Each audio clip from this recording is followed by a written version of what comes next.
Welcome to Penrose Learning, where we make understanding easy. In this video, I will explain how to use vexed bottom meat.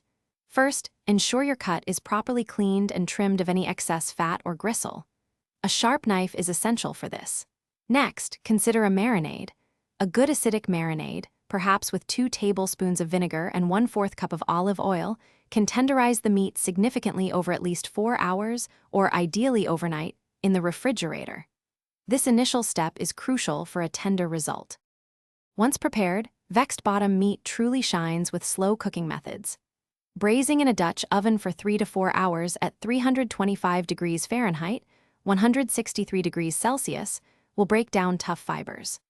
Alternatively, searing each side for 3 minutes to achieve a rich brown crust, then finishing in a slow cooker on low for 6 to 8 hours, yields incredibly tender results. Always ensure the internal temperature reaches at least 145 degrees Fahrenheit, 63 degrees Celsius, for safety.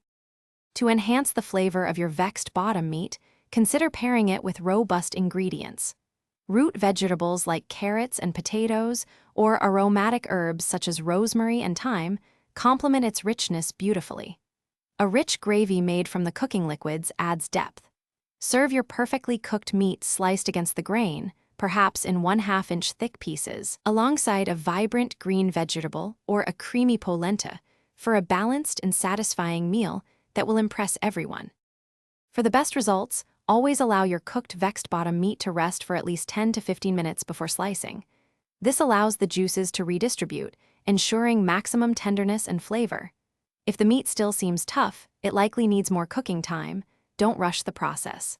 A meat thermometer is your best friend, aiming for that perfect internal temperature.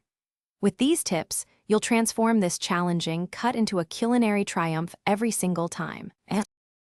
Thanks for watching. If this was helpful, leave a like and consider subscribing. See you next time.